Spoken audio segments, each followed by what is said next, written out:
Hello there, Scorpio sign. Welcome to your monthly reading. This reading is for the month of February. Scorpio, Sun, Moon, Rising, Venus. Scorpio, hindi lahat ng Scorpio maka-resonate sa reading na to. So, takes what resonates and leave the rest. Cross watchers, pwedeng kayo to at hindi sila Scorpio sign. So, put yourself in a situation kung saan kayo naka-resonate, Scorpio. Scorpio, if hindi kayo naka-resonate sa reading na to, please do check your other placements. Your Sun, your Moon, your Rising, your Venus sign. Dahil pwedeng doon kayo maka-resonate at hindi dito. At pwede ding makontinue yung reading niyo from here to there. Okay? Especially your Moon sign. Scorpio, if hindi kayo naka-resonate at all, might be this reading is not for you. So, let's start. What we're going to do for this month of February is love triangle reading. So, para to sa mga may alam na may ka-love triangle yung person, yung kayo sa person ninyo. Alam na may third party, kilala yung third party, may idea na alam, parang nahuli na may third party. So, let's start. This is your heart's hidden secret oracle card and the third party's heart's hidden oracle card. Okay, so let's start. Scorpio, Sun, Moon, Rising, Venus. Scorpio, Sun, Moon, Rising, Venus. Scorpio, Sun, Moon, Rising, Venus. Scorpio, beauty, charming, graceful, kind-hearted. Influence, attachment, third parties. So, dito siya yung third party. Ang third party. Anyway, peers, influences. So, may pina-influence yung person mo from friendships, co-workers, colleagues, mga ganyan. So, tignan natin. Love triangle reading for Scorpio. Sun, Moon, Rising, Venus.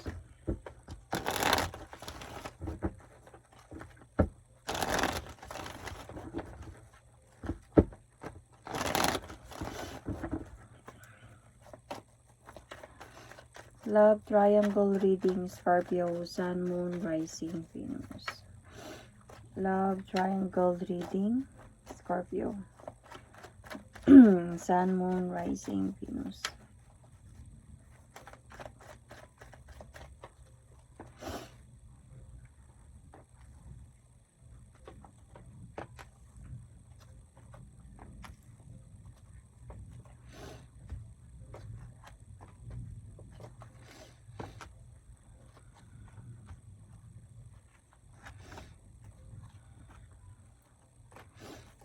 Okay, pasensya na medyo sinisipon ako ngayon. Anyway, Scorpio. Ano yung nararamdaman ng person mo para sa'yo?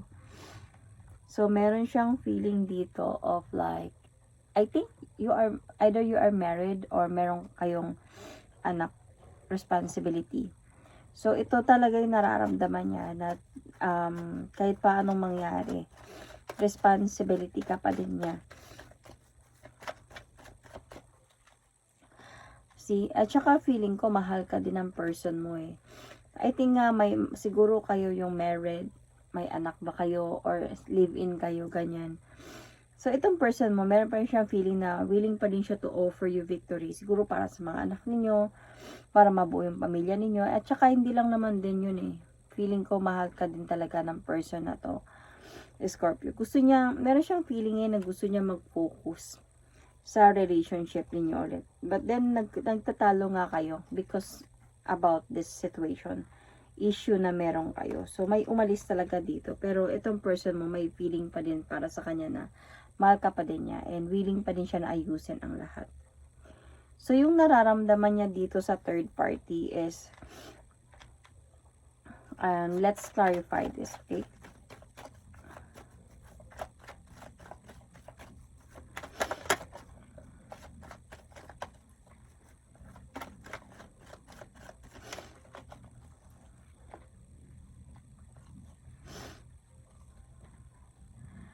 Alam mo, nahulog din siya dito sa third party na to. Feeling ko kasi influences might be sa mga friends or colleagues, ganyan. And parang nahulog siya. He did take the leap of faith. Bahala na kung mangyari or something like that. Kasi parang feeling ko nahulog din siya dito. Pero honestly, hindi siya sure sa nararamdaman niya talaga. Parang siguro na-appreciate niya lang talaga tong person na to. Nagandahan ba siya dito? Pero I think ngayon, ano na to, hindi niya na kinakausap to. Hindi niya kinakausap to. Pero meron pa rin siyang feeling of parang na-in-love din siya dito sa person na to. Pero para sa kanya kasi, I need to take the leap of faith towards a new beginning na sa buhay ko with you. With your, might be family or something ganyan. So, what does he wants from you currently? He wants na maging happy and fulfilled kayo ulit. Na mag-heal yung pagsasama ninyo ulit.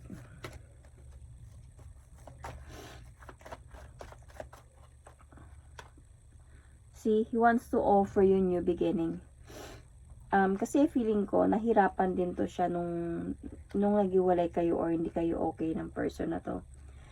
Nahirapan din to siya. Kaya I think nag-e-effort siya ngayon na ayusin ang mga dapat ayusin sa inyo. To be honest and sincere sa iyo this time. Para magkaroon din kayo ng peaceful na pagsasama. Decidido naman siya. Naglakas loob talaga to siya.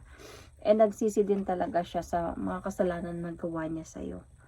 So, what does he wants from this other person currently? I think he wants na makamove on siya. Na mag-heal siya from their connection.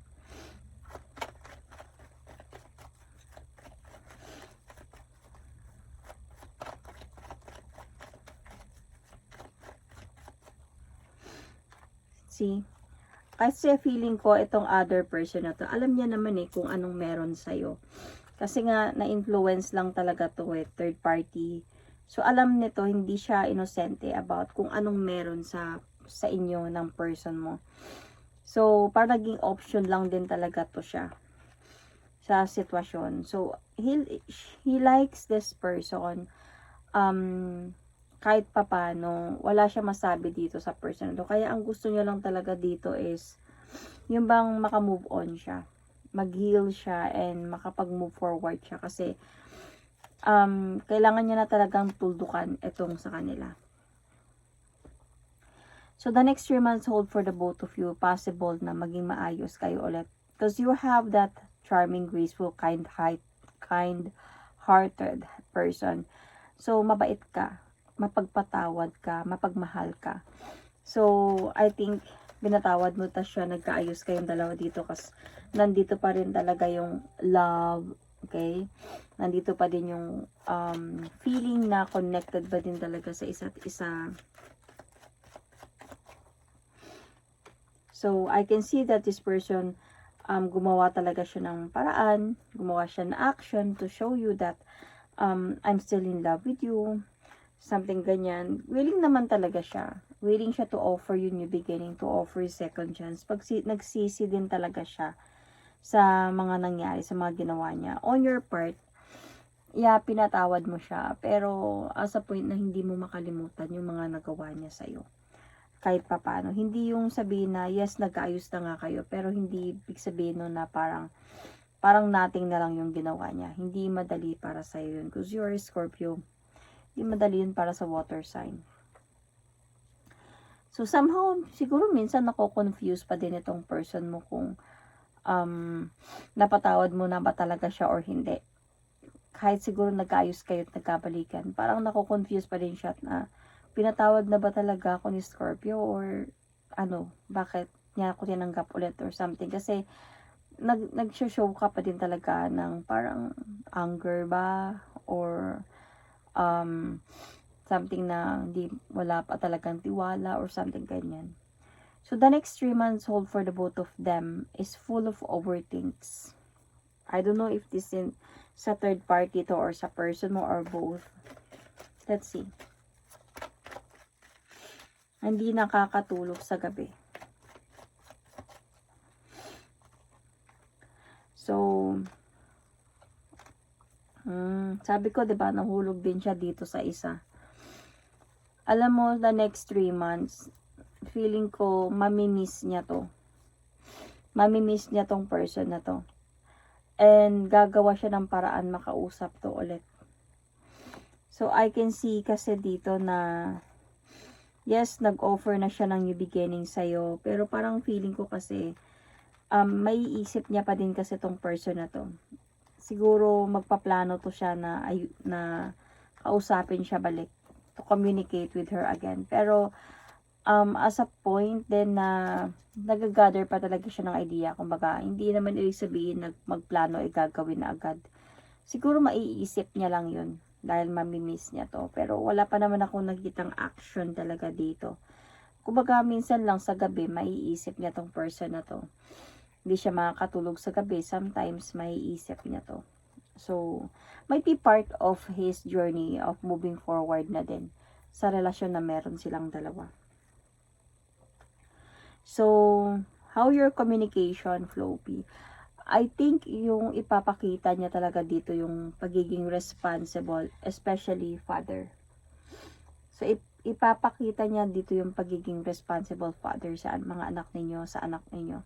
Yun yung most na makikita mo sa kanya sa pag-uusap ninyong dalawa, sa mga plano ninyo. It's more about plans and life, being responsible husband and father, could something like that. So, will he let this other person go? Mapag-isipan niya din to na to let this person go na din in the future.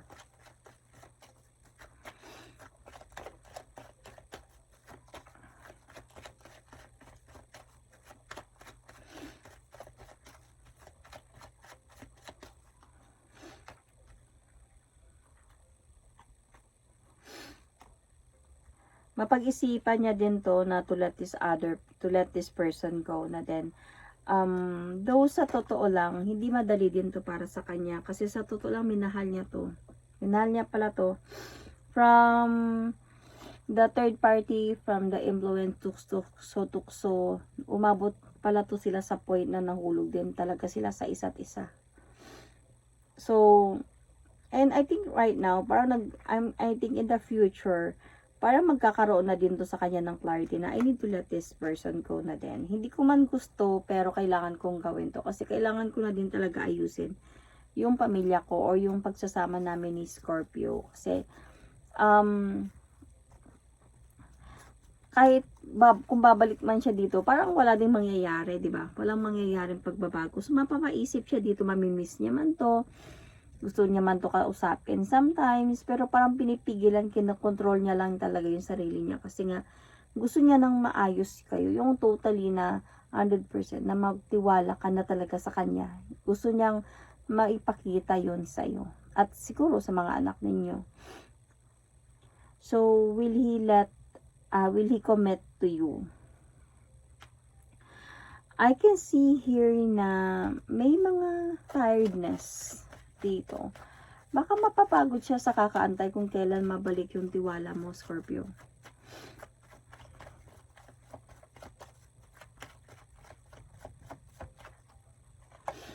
Nakikita ko kasi dito, parang mapapagod siya eh. Parang madidisappoint siya. Nandyan naman siya, pero parang feeling niya, guarded ka na, in a way. So, may nakikita kasi ako dito, Scorpio, na parang tinanggap mo siya ulit. For what? Tapos, ganito din pala yung treatment mo sa akin. Na parang nothing lang na nangyari. Parang wala ka pa ding tiwala na willing na ako magbago. Wala na talaga kaming dalawa. Para saan pa na tinanggap mo ako ulit? Na instead of ayusin natin yung pamilya natin, parang pinagmukha mo lang sa akin yung mga kasalanan ko. Parang ganun yung nakikita. Ganun yung nabivisualize ko sa kanya na gusto niyang sabihin sa'yo. Kasi parang mapapagod siya dito eh, sa kaka-effort, ganyan. Parang madidisappoint siya or hindi niya ma-appreciate yung pagbalik niya. Dahil nga nagkakaroon din sa kanya dito ng unsureness. Or kung mahal mo pa rin ba talaga siya or hindi na. Parang ganun. Or kailangan na talaga nito na i-end itong pagsasamang ito or something. Honestly, wala man ako dito nakikitang marriage. Wala akong nakitang marriage card. Could be pag live-in lang siguro talaga to or just a serious commitment relationship or something. So, mamimiss niya kasi yung dating ikaw. So, yun yung binalikan niya. Yun yung gusto niyang mangyari. Pero nung bumalik kasi siya sa'yo, inayos niya to. As a point na may changes na nangyari sa'yo because of what he did then. So, I think yung beauty, yung charming, pagka-charming mo, yung kind-hearted mo, parang kinover up mo siya. Nabalutan siya ng pain.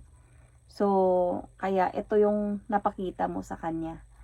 I think ang kailangan lang naman talaga sa kanya dito is patience. Improvement din talaga na lagi siyang nandyan sa'yo. Lagi niyang ipapakita sa'yo, ipoprove niya sa'yo na wala na talaga. Kasi feeling ko, mababanish din naman yung pain na yan eh. Kung nakikita naman ni Scorpio na okay na kayo ulit, na wala na talaga siyang ginagawa. Kasi Scorpio is a loving people. Kahit may pagka-darkness yung mga Scorpio, may ugali talaga yung mga Scorpio, pero they are sweet people. They are kind people. Kind-hearted talaga yung mga Scorpio. So, selosa lang talaga sila. Yun yung hindi mo matanggal sa isang Scorpio talaga. Selosa talaga yung mga Scorpio kahit paanong gawin mo. And they are very sensitive as well.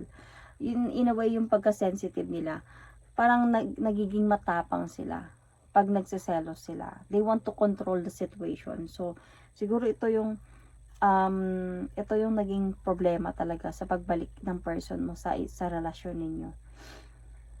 So, will he commit o ano yung magiging outcome nilang dalawa? Okay? There is a possibility magkabalikan silang dalawa.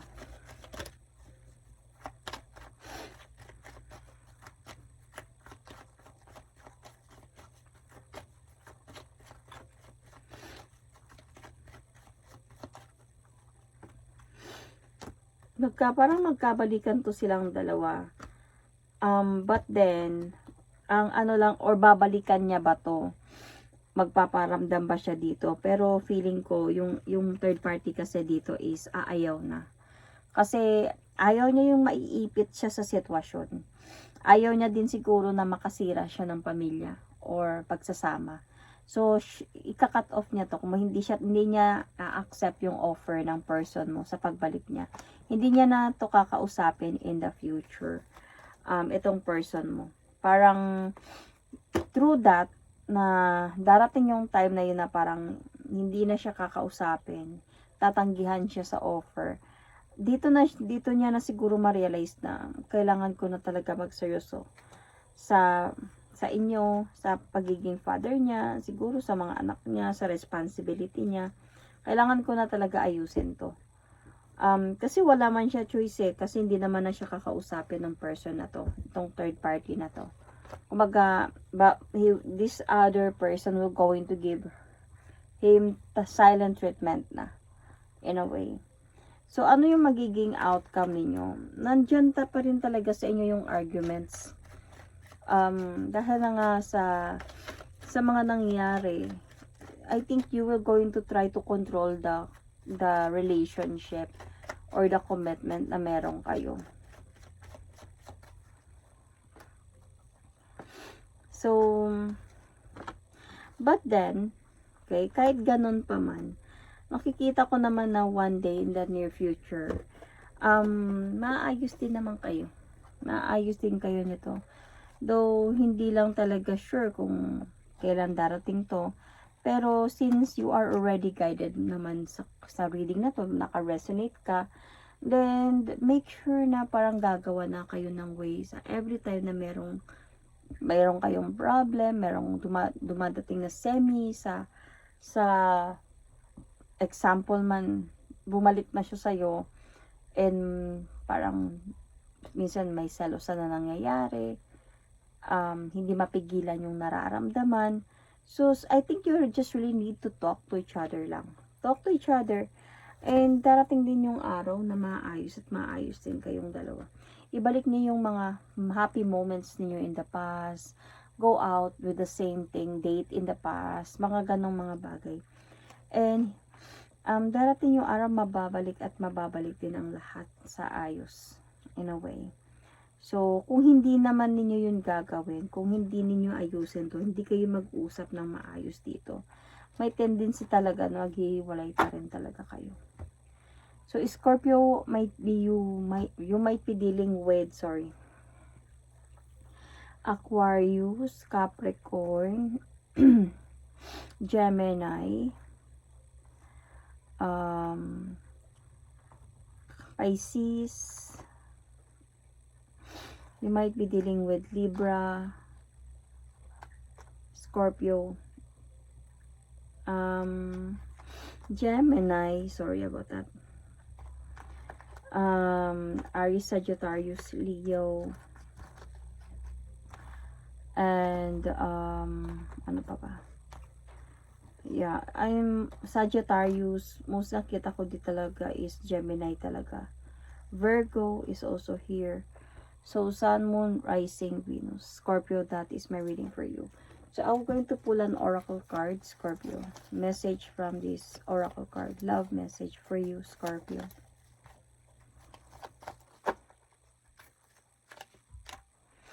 If you could do anything, what would it be? The answer dwells in your heart, not your mind. For the heart is the gateway for the soul. So, I think, Scorpio, if ever man na may iniisip ka naggagawin, I think kailangan mo muna talagang may gusto kang gawin, kailangan mo talaga munang pag-isipan ng mabuti before mo gawin yun. At dapat kailangan na yung answer nun is kung ano man yung gusto mong gawin is desidido ng utak at saka puso mo in a way. So that is my reading for you, Scorpio, Sun, Moon, Rising, Venus. Thank you and God bless.